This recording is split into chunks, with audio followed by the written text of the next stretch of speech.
그럼 어차피 신규 고객 많이 데려오고 오면 되는 거 아니야? 이렇게 얘기하거든요. 제가 왜 안 되는지 제가 알려드릴게요.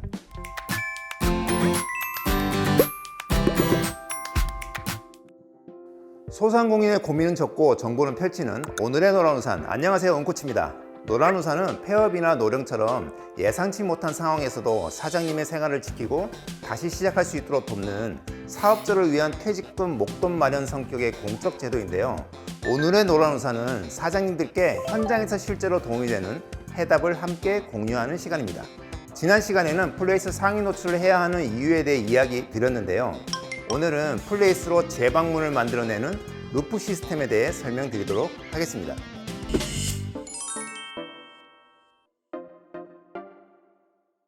자, 제가 오늘 설명드릴 거는 재방문 자동화 시스템이에요. 이게 사장님의 생존이랑 직결되어 있는 문제이기 때문에 제가 말씀을 드리는 겁니다. 왜 광고에만 의존하면 살아남을 수가 없느냐? 왜 단골 고객이 중요할까? 재방문 고객이나 어차피 한 사람의 고객인데 똑같은 한 명 아니냐? 근데 왜 좋은 거냐? 왜 재방문 고객이 중요한지에 대해서 설명을 드려볼게요. 광고만 하시면 어떻게 되느냐? 광고비를 쓸 때는요, 매출이 나옵니다. 그러다 광고비를 안 쓰잖아요? 매출이 떨어지기 시작합니다. 근데 단골은요, 광고를 하나 안 하나 꾸준하게 매출이 늘어납니다. 그러니까 기본적인 매출을 받쳐주는 거예요. 그래서 경기가 안 좋아서 손님이 없어도, 어떤 일이 생겨서 손님이 없어도 이 단골 고객이 있는 한 내 가게는 망하지가 않아요. 자, 이 개념을 뭐라고 하냐면 고객 생애 가치라고 합니다. 좀 말이 좀 어려운데 그냥 간단해요. 한 명의 고객이 우리 가게에 평생 동안 방문해서 나한테 벌어다 주는 돈이라고 생각하시면 돼요. 여긴 계산법이 있습니다. 한 명의 고객이 한 번 왔을 때 5,000원을 결제합니다. 근데 이 고객이 일주일에 2번을 와요. 근데 이 고객이 3년 동안 우리 매장에 꾸준히 왔어요.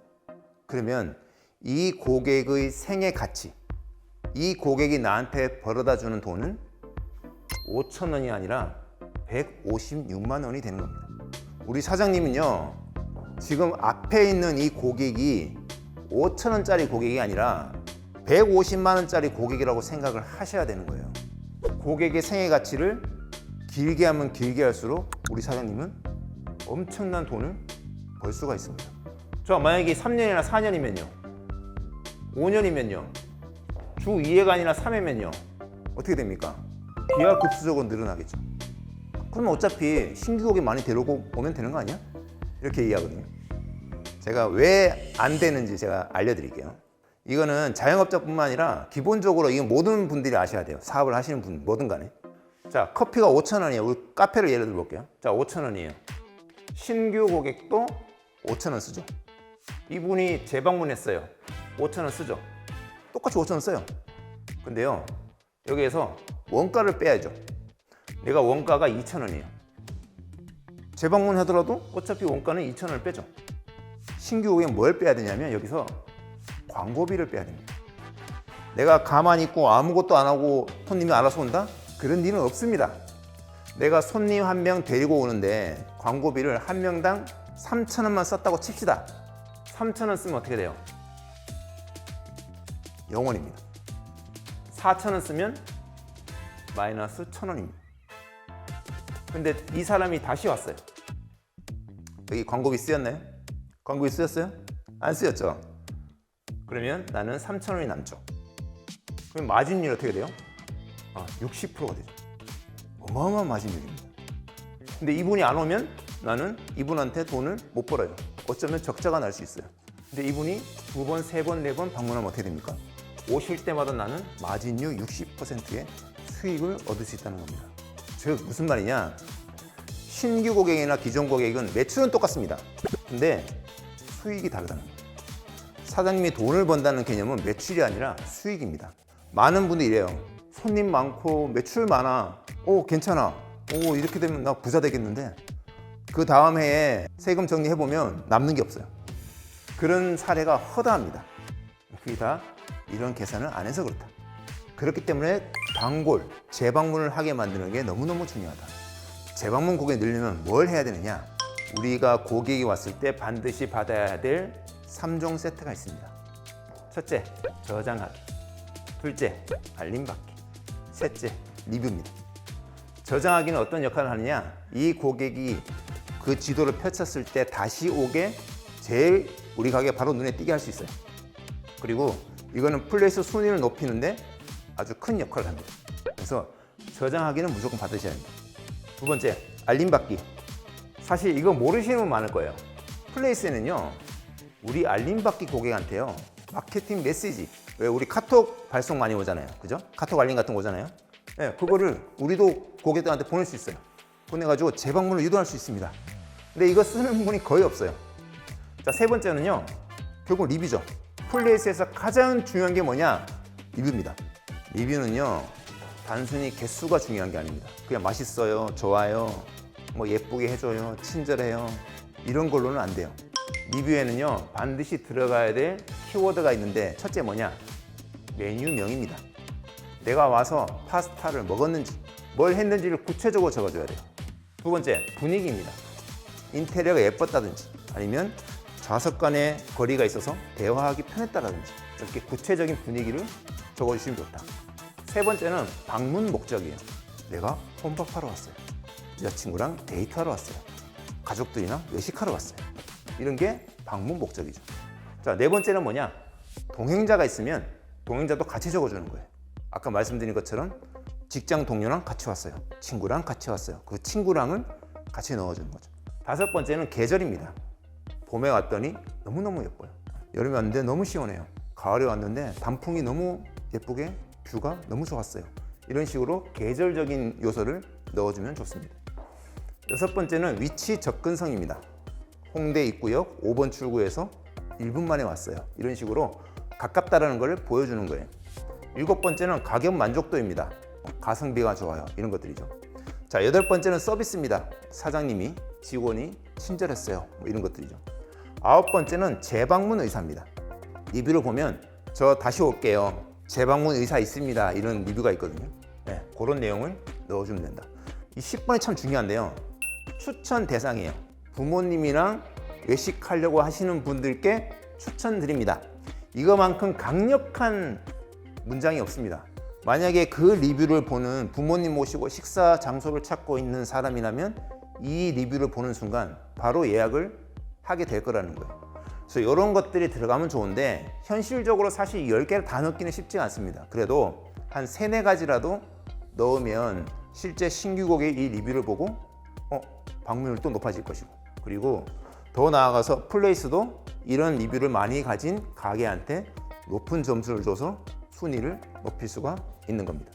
뭐 검색에서 지도에 나타나지, 예약도 할 수 있지, 결제도 할 수 있지, 쿠폰도 만들 수 있지, 거기다가 영상 같은 거 올려서 홍보도 할 수 있지, 내 가게 설명을 적을 수도 있지, 거기다가 마케팅 메시지를 보내서 고객을 다시 오게도 만들 수 있습니다. 이런 기능을 가진 플랫폼이 있을까 싶습니다, 저는. 자, 근데 이걸 잘 안 써요. 왜 안 쓰느냐? 다 이렇게 얘기해요. 고객들이 스팸으로 생각하지 않을까. 그래서 알림을 끊으면 어떡해요? 이렇게 얘기합니다. 그분이 받아서 알림을 끊는다? 안 보내는 거랑 똑같은 거다. 그래서 제가 요 3단계를 알려드릴 테니까 요 순서대로 한번 보내보세요. 자, 첫 번째는요, 관심 정보를 보내는 거예요. 처음부터 그냥 오시면 할인 쿠폰 요거 하나 드릴 테니까 오세요가 아니라 체험 관리하는 업체다 라고 한다면 블로그나 뭐 영상으로 만들어서 사무실에서 5분 만에 거북목 치료하는 방법이라든지, 우리가 헬스장이나 그러면 사무실에서 간단하게 스쿼트하는 방법, 이런 것들을 블로그에 적어서 보내줍니다. 그리고 두 번째는요, 매장에 소식을 보내는 거예요. 예를 들어서 새로운 메뉴가 나왔다, 우리 매장이 1주년이다, 예를 크리스마스에 우리가 이렇게 예쁘게 인테리어 해놨다, 이런 매장 소식을 보내줍니다. 그리고 나서 특별한 이벤트, 당신만을 위한 이벤트를 준비했다라고 하는 거예요. 근데 이벤트가 길면 안 돼요. 이번 달 내내 이렇게 하면 안 돼요. 오늘부터 3일 동안만 이런 행사를 진행합니다 라고 하는 거예요. 아니면 비 오는 날 갑자기 저희가 파전을 공짜로 드릴 테니까 오세요, 이렇게 해서 깜짝 이벤트를 이 알림받기 고객들한테만 알려드리는 겁니다. 알림받기 마케팅 메시지를 한 번 보내면 공짜입니다. 그리고 만약에 난 더 많이 보내고 싶다, 2번, 3번 보내고 싶다, 그러면 알림 받기 건당 10원밖에 안 합니다. 그러니까 내가 손해볼 게 하나도 없다라는 겁니다. 그래서 우리 사장님도 꼭 한번 보내보셔라. 그래서 이 단골은요, 추가 광고비 없이 매출을 발생시키는 가장 귀한 자산이라고 생각하셔야 돼요. 제가 사장님들한테 항상 드리는 말씀이 있는데, 손님이 한 명이 왔어요. 근데 사장님 눈에는 안 보이지만 그 뒤에 20명의 고객이 안 보이지만 있다라고 생각하라고 말씀을 드려요. 내가 이 고객을 만족시키고 감동시키면요, 이 고객은 그 주위의 20명을 데리고 오거나 우리 가게를 소개를 해줄 겁니다. 단골도 마찬가지입니다. 이 고객이 그냥 단순하게 오늘 와서 2만 원 썼으니 2만 원짜리라고 생각하시면 그냥 그렇게밖에 대할 수가 없는데, 이 고객이 200만 원, 300만 원 가치가 있는 고객이라고 생각한다면 정말 소중히 대해야 되겠죠. 그래서 단골은 정말 중요한 자산이다. 자, 오늘 제가 전체 강의를 요약을 해드리면, 첫째, 작은 성 키워드를 선점해서 노출부터 확보해라. 나만의 세이프 존을 하나 만들어 놔라. 둘째, 자, 이 키워드 세팅을 했으면 그 다음 실제 우리 매장으로 방문할 수 있게끔 사진, 영상, 쿠폰, 소식을 개선을 하셔라. 세 번째, 한번 온 손님을 그냥 돌려보내지 말고 이 손님이 다시 오게 만들 수 있게 저장, 알림받기, 리뷰를 반드시 쓰게 하고 마케팅 메시지를 꾸준히 보내서 단골로 만들어라 라고. 그래서 이렇게 플레이스 구조를 설계를 해야 이 플레이스가 비로소 사장님 매출, 돈을 벌어다 주고 사장님을 생존시킬 수 있는 도구가 되는 거지, 그게 아니면 광고비만 쓰고 사장님만 손해보는 그런 플랫폼이 될 수도 있다는 겁니다.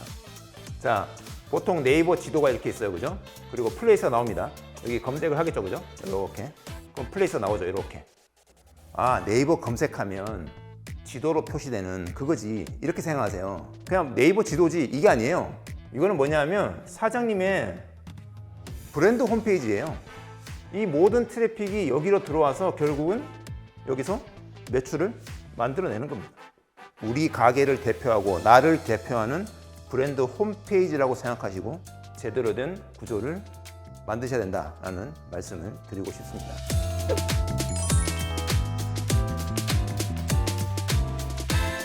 사전에 네이버 플레이스 관련하여 질문을 많이 받았었는데요. 어떤 질문들이 있었는지 확인해 보겠습니다.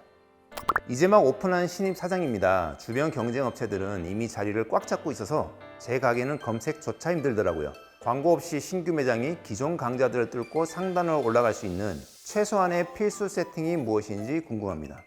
생각을 단계별로 하셔야 돼요. 모든 건 과정이 있어요. 내가 지금 예를 들어 이제 회사에 들어온 1년차 신입사원인데 내가 저 부장을 제끼고 내가 부장 자리를 꿰차겠어. 말이 안 되잖아요, 그죠? 그 업체들이 수년간 열심히 마케팅하고 수천만 원, 수억을 들여서 마케팅 해놓은 거를 내가 당장 가서 저기를 뚫고 상단 올라갈 수 있다? 그렇게 생각하시면 안 되고, 우리가 처음에는 뭘 해야 되냐면 일단 우리도 트래픽이 발생합니다. 어떻게든 고객들이 우리 플레이스 찾아 들어와요. 그러면 그 들어오는 고객을 최대한 많이 우리 플레이스 방문하게끔 전환 세팅을 해야 되죠. 아까 제가 알려드린 것처럼 뭐 소식이나 영상이나 쿠폰이나 그리고 리뷰라든지 이런 거를 좀 개선을 하셔야 되고, 만약에 딱 한 가지만 내가 집중하겠다, 내가 모든 거를 다 집중할 여력은 없어, 한 가지만 뭐가 있을까? 그러면 단연컨대 리뷰입니다. 제가 아까 알려드린 리뷰 필수 키워드 10가지를 참고하셔가지고 정말 좋은 품질의 리뷰를 많이 쌓잖아요. 그러면 제가 장담하건대 아무리 쟁쟁한 강자들도 무시 못할 가게가 될 수 있습니다. 리뷰 수가 적은 신규 매장은 어떻게 시작해야 되나요? 아까 제가 말씀드렸지만 리뷰의 개수가 중요한 게 아닙니다. 리뷰의 퀄리티가 중요한 거예요. 네이버는요, AI 브리핑 같은 경우는 15글자 이하의 리뷰는 수집을 안 합니다. 어떤 경우는 좋아요, 굿 이렇게 적힌 게 있어요. 그거는 써봤자 아무 소용이 없다라는 거예요. 그럼 뭐냐? 아까 제가 말씀드린 것처럼 뭐 어떤 메뉴를 먹었는지, 어떤 목적으로 왔는지, 그리고 다음 사람들에게 어떤 팁을 줄 건지, 이런 것들을 적힌 리뷰, 구체적인 리뷰, 그리고 정말 중요한 건 고품질의 사진이 있는 리뷰를 적더라도 많이 받으시면 분명히 순위 상승에 크게 도움이 됩니다. 특히 그리고 신규 매장 같은 경우는 새로 오픈했어요 라는 버프를 받을 수 있어요. 그렇기 때문에 그 기간에 정말 퀄리티 높은 리뷰를 쌓으시면 정말 깜짝 놀랄 상위 노출의 결과도 만들어낼 수 있다라고 말씀을 드립니다. 그리고 방문자 리뷰 대 블로그 리뷰 어떤 게 더 영향이 큰지도 궁금합니다. 압도적으로 방문자 리뷰가 더 중요하고요. 요즘은 블로그에도 내돈내산 블로그라는 게 있어요. 우리가 왜 돈 주고 체험단 이렇게 모집하잖아요. 그게 아니라 진짜 고객이 와서 내가 내 돈 내고 내가 쓴 리뷰, 블로그 리뷰가 있어요. 그런 리뷰는 어쩌면 영순 리뷰 하나보다도 더 큰 영향을 미칠 수도 있습니다. 다만 이게 확실하게 어떤 수치가 있는 게 아니기 때문에 내돈내산 블로그도 정말 중요하다는 말씀을 드려요. 악성 리뷰 대처법이 궁금해요. 사장님 입장에서 마음 상할 수 있는 리뷰를 어떻게 현명하게 관리하고 브랜드 이미지를 지키면서도 고객 신뢰를 유지할 수 있을지 직접 사례와 전략을 들을 수 있다면 정말 큰 도움이 될 것 같아요. 이거는요, 복잡하게 생각할 거 없어요. 우리가 고객의 입장에서 가면 돼요. 모든 업체나 모든 제품이나 뭐든 간에 다 악플은 있습니다. 악플 없는 곳은 없어요. 근데 그거를 중요한 건 어떻게 대처하냐는 거예요. 거기에 변명하고 싸우고 하면 어떻게 되겠습니까? 사장님이 아무리 억울하더라도 머리가 아프죠. 사장님이 손님이랑 싸우는 걸 보면. 그럼 어떻게 되느냐? 제일 좋은 거는 그냥 사실 악성 리뷰가 안 달리게 하는 건데요. 고객이 처음부터 악성 리뷰를 달진 않아요. 예를 들어서 어떤 불만이 생겼어요. 고객이 마음에 안 들어. 근데 사장님의 대처가 미흡했어. 그래야 악플을 다는 거거든요. 그럴 때는 그냥 환불이라든지 고객의 그런 불만을 풀을 수 있는 걸 먼저 하시는 게 가장 현명하고요. 두 번째로 진짜 나는 잘못한 게 없는데 악플 달렸다. 그렇다면 정말 진심 어린 사과를 하고요. 거기에 대해서 어떻게 보상을 해주겠다라고 거기에 적으세요. 그러면 어쩌면 그걸 보고 신규 고객 입장에서는 여기는 저런 악플에 이렇게 대응을 하는구나, 자기들이 책임을 지는구나 라고 해서 오히려 더 큰 신뢰를 쌓을 수도 있는 겁니다. 악플 너무 겁내지 마시고 그렇게 대처하시길 추천드립니다. 신규 매장이 아닌 기존 매장도 사진이나 소개글 수정만으로 큰 변화를 줄 수 있을까요? 그럼요. 이거는 제가 알려드린 거는 신규나 기존 거는 전혀 상관이 없고요. 모든 가게가 전환율만 높일 수 있으면 매출을 2배, 3배를 낼 수 있는 겁니다. 그래서 기존 가게도 조금 더 지금보다 더 개선할 수 있는 부분을 찾아가지고 이렇게 개선을 하시면 크게 도움이 되실 겁니다. 컨설팅을 하시면서 이건 반드시 고쳐야 한다고 느끼는 플레이스 운영의 가장 큰 실수는 무엇인가요? 이런 거 있죠. 막 플레이스 순위가 갑자기 막 요동을 쳐요. 그러면 갑자기 광고 대행사 연락 옵니다. 사장님, 플레이스 로직이 바뀌어서 이제 이거 안 하시면 큰일 납니다 얘기해요. 사장님 겁이 나니까 그럼 광고를 맡겨요. 그렇다면 해결되느냐? 해결되는 게 하나도 없습니다. 그렇기 때문에 변한다, 트렌드에 따라간다, 로직에 대응한다, 이거는 사실 일반 개인이 하기는 어렵고요. 그 대신에 변하지 않는 거, 작년에도, 올해도, 내년에도, 5년 뒤에도, 10년 뒤에도 소비자의 행동은 절대 변하지 않습니다. 그 변하지 않는 거에 집중하시면 아마 어떤 변화에도 차분하게 대응하실 수 있을 겁니다. 사장님의 내일이 오늘보다 조금은 가벼워지길 바라며 노란 우산이 함께 하겠습니다. 고민은 적고 정보는 펼치는 오늘의 노란 우산. 다음 주제는 어떤 내용으로 찾아올지 많이 기대해 주세요. 감사합니다.